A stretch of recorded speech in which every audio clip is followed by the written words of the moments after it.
Right, I'm back again for another fun-packed even video. I've been spending lots more money again this week, and I've got to stop spending money, else I won't have much to eat next week if I keep spending money at the rate I'm spending. I've sort of been sucked in quite rapidly into this fact-finding exercise to do with scan lines and scalers and line doublers and deinterlacing and upscaling and oh crap, send me mental. Late last week, I delivered a brand new device, and that wasn't cheap. And careful not to drop it. It's called a DVDO EDGE.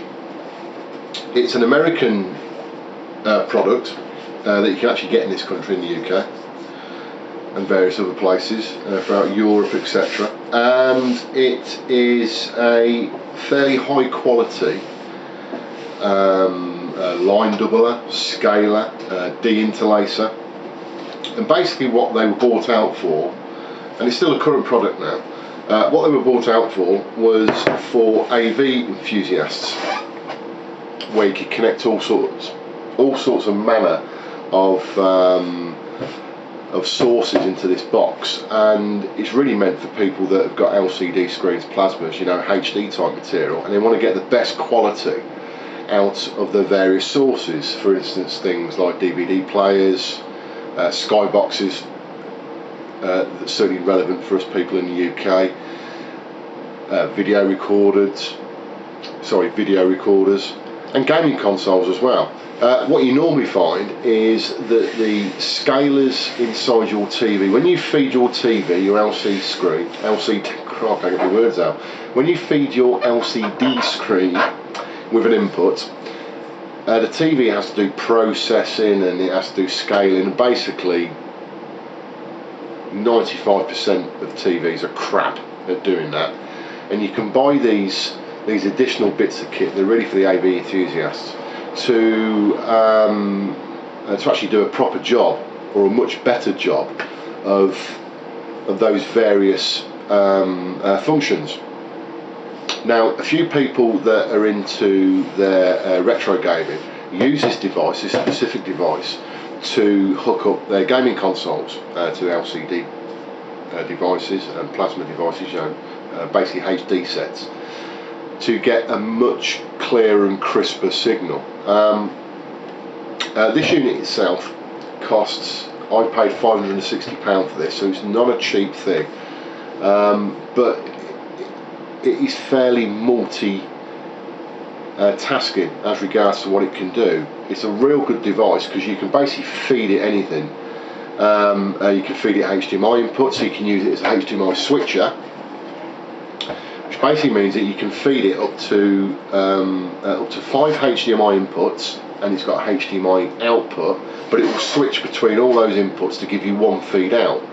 So you can connect this as a switching unit between all your existing HDMI devices. You know, if you've got a HDMI DVD player, you've got your PlayStation 3, if you've got your Xbox 360, if you've got your Skybox, you can plug them all into this, and have a single lead coming out, or a single HDMI lead coming out from this straight to your TV. Now, most people that are fairly serious about their AV setup will already have a home cinema system as regards to a separate amp. I've got one downstairs, a Sony amp, and I've already got an amount of switching going on with that amp already, so I didn't really need it for that. But the real reason I bought it was purely to have a play with gaming, to see how I can reproduce gaming signals, you know, on a HD device, how much cleaner the signal will be with less what they call artifacts and so forth.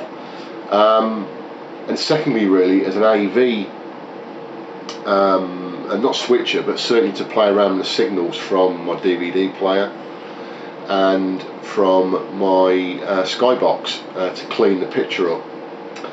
Now,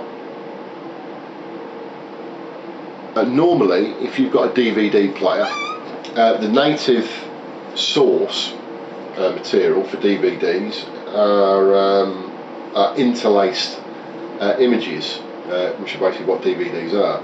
And what the DVD player will do, most of them will do, if they've got HDMI output, they have to try and convert that interlaced image into a progressive scan image, and they don't do it very well.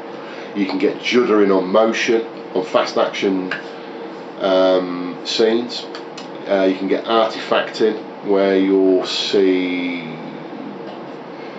sort of various lines appear on the screen. You will get compression, where you'll get blockiness on some encoding methods, and this box here will clean that up.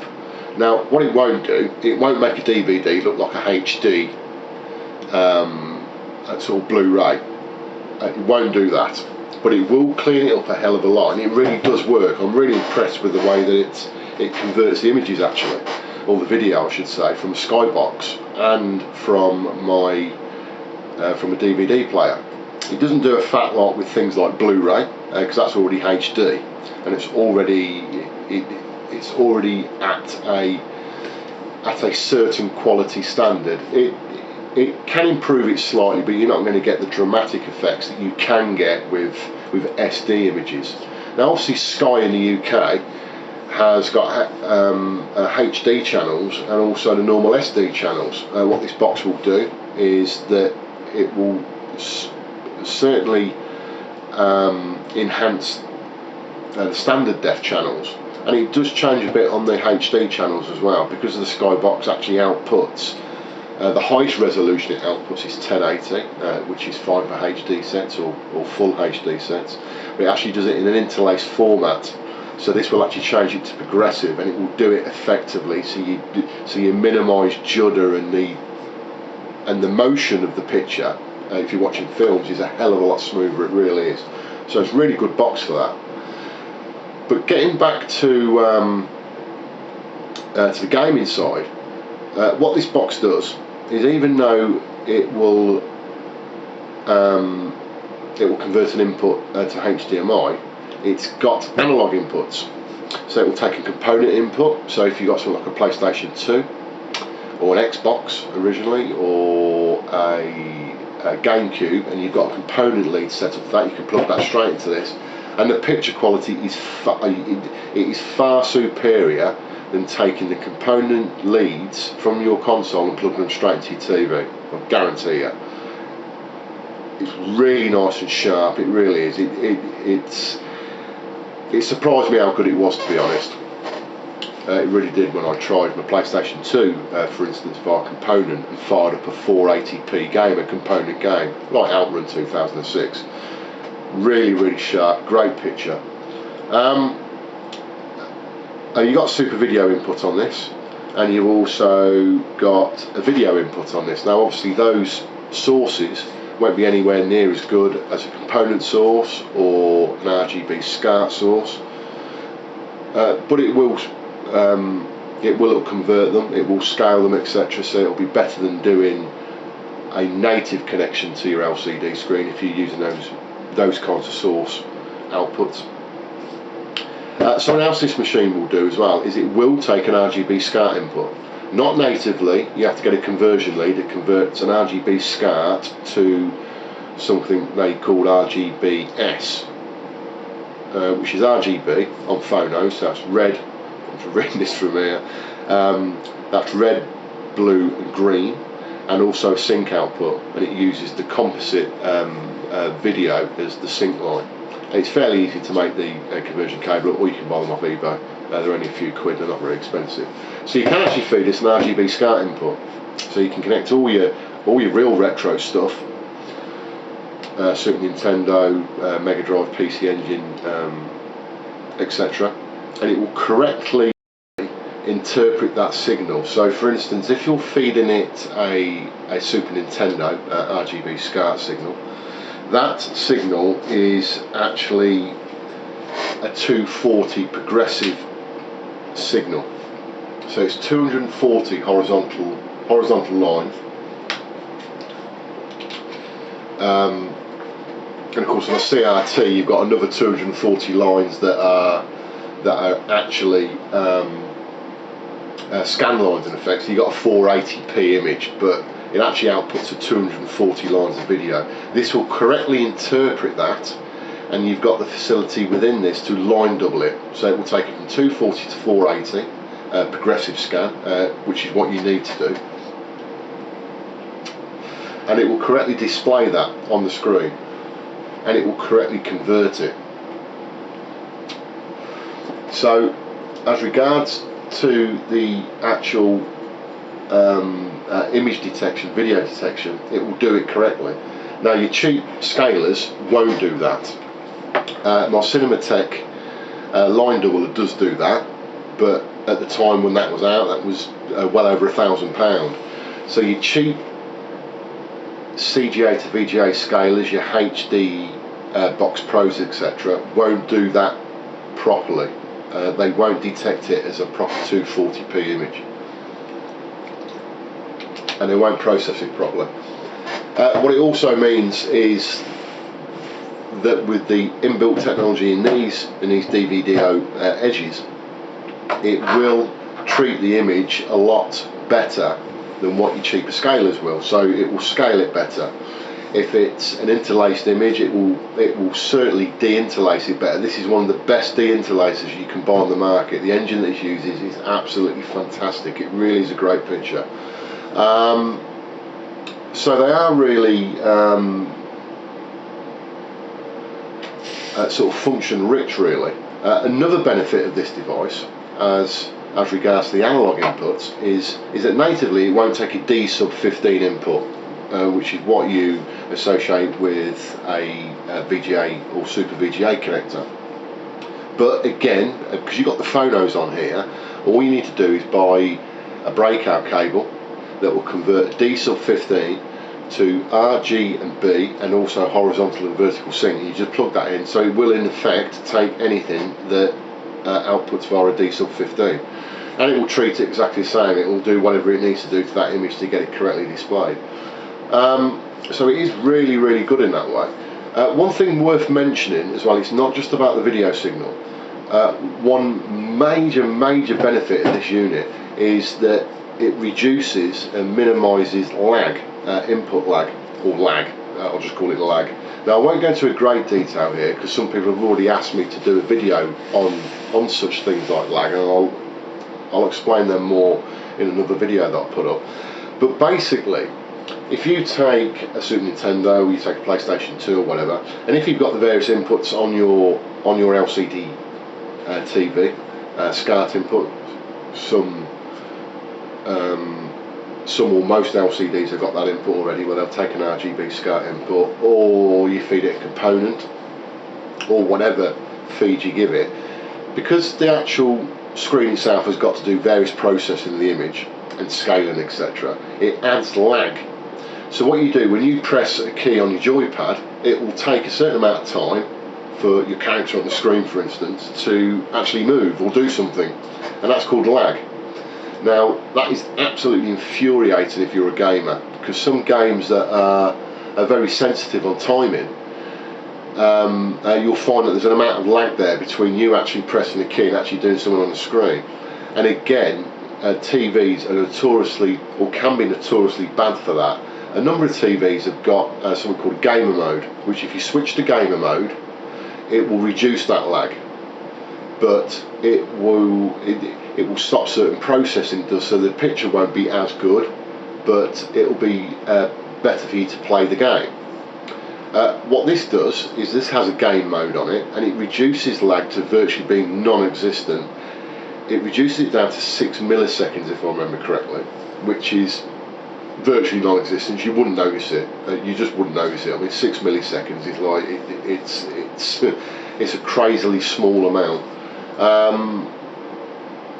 Some other devices you get, like the cheaper scalers, and also if you were using a direct connection to your TV, you could be talking 56 milliseconds. That is quite a lot of lag, and you will notice that.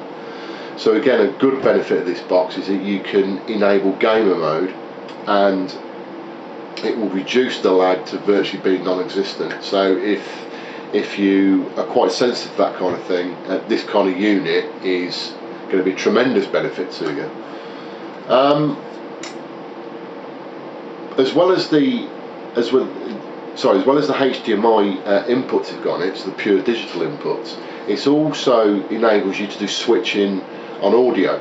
So it will take analog audio, of course, and it will also take up to 3 optical audios, which is really useful. And it also takes a coaxial audio as well, so again you can use that to switch between various audio connections. As a switcher box, it won't just do the video switching, it will also do the audio switching, so again you can use this box to route all your stuff through. You could then push it through an amp if you wanted to, because you've got a HDMI audio out on it only, so you could let this do your video imaging. You can connect the HDMI video out on this straight to your TV, and then route your audio out on HDMI straight through to your AV amp, and do it that way. So it is really multifunctional, and the best thing about it is that it's extremely stable. It really is stable. There are various other scalers out there, for instance like the XRGB, which is a very good line doubler. It's probably the best line doubler out there on the market, but it's very unstable. It doesn't work with certain LCD screens, it doesn't work with certain types of sources, and it's very unpredictable. When it works absolutely brilliantly, but it can not work as well at times. I mean, what I've done, I've connected this up via my various consoles just to try it out. The picture is really good, certainly on interlaced images and the way that it deinterlaces those images.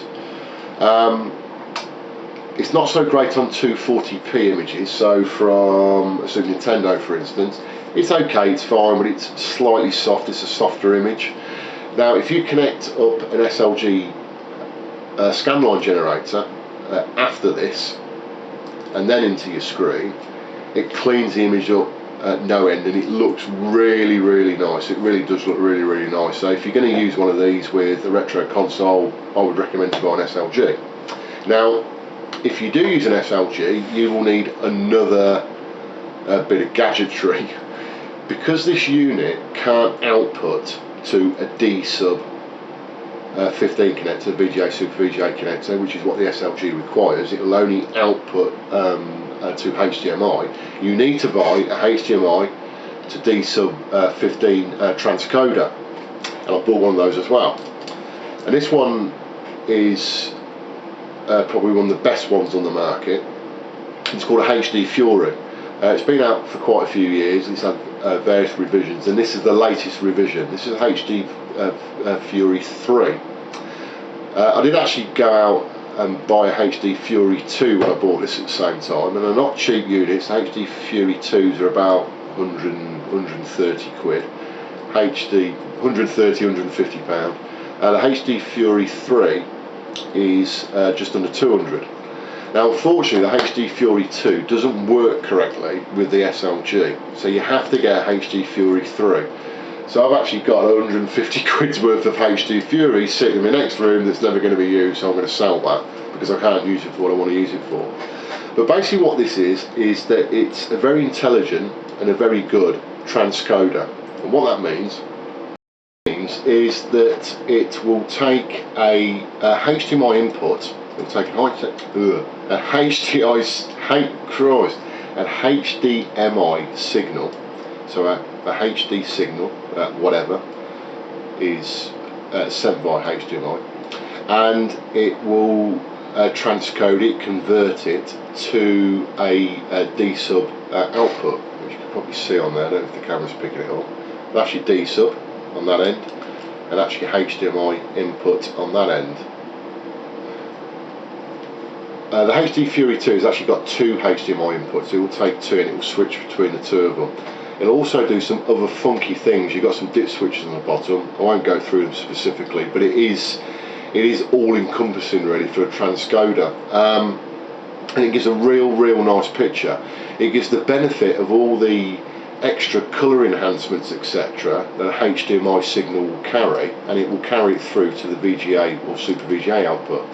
So basically what this will enable me to do for the DVDO is to actually take a HDMI output from here, feed it into here, give me a D sub 15 output from this, which I can then connect onto my SLG, and then from the output from the SLG I send through to my monitor or my LCD screen that's got a VGA or Super VGA input on it. What this box won't do, and you don't actually want it to do it anyway, certainly not in this instance, it won't scale the image. So whatever resolution is fed into this, that's what it's fed out, or that's what it outputs. But this unit in itself gives this box here, the DVDO EDGE, another output facility. So it basically enables me to have a D sub 15 output, which is really useful, certainly for the SLG.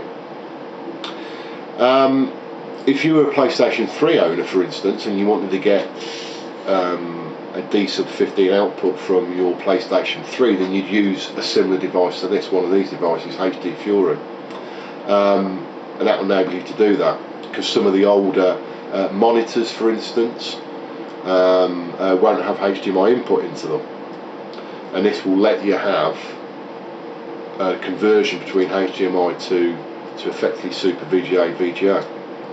So again, it's a real good device. It works really well. It works with DVDO EDGE, and more importantly, it works with the SLG. So it means I can get scan lines. Now, I haven't purposely done any video on this. Sorry, any video of any image or any video on displays on a monitor, purely because I don't think it will do it justice. You won't be able to see the benefit from the video quality as regards to what this box can do.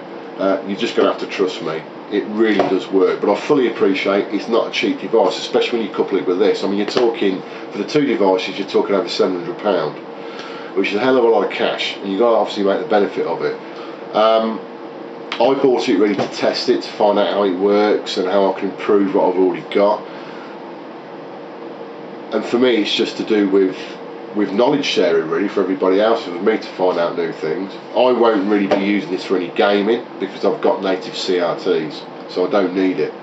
But obviously there may be a day when I come, there may be a day that comes where all my CRTs blow up and I've got to revert to LCD games. So I wanted a setup that I could use if ever I need to. I've got a real good setup that I can use. What I certainly will be doing over the coming weeks, and I won't necessarily do another video on this, but I will be actually inserting this unit into my AV setup downstairs to improve my picture quality overall for all my different sources I've got downstairs. That was the real reason I bought this, to be honest. But it does do a lot of things for the gamer. So if you want a unit that is virtually all-encompassing and does everything well, this is the unit to buy. It certainly is. It will sit very well in anybody's AV centre. It is very easy to use, very easy to set up. Some of the scalers out there and interlacers, de-interlacers, fairly complicated to use, and some of them are not particularly stable. This is very stable. Basically, whatever you throw at it, it seems to work.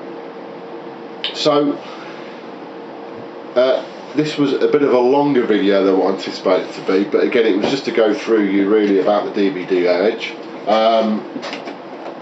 I mean, that's the back of it. You're not going to see that very well from the quality of this video, but you've got absolutely a massive plethora of different types of inputs, and it does work really well. So if you're after a system like this, I would wholeheartedly recommend it.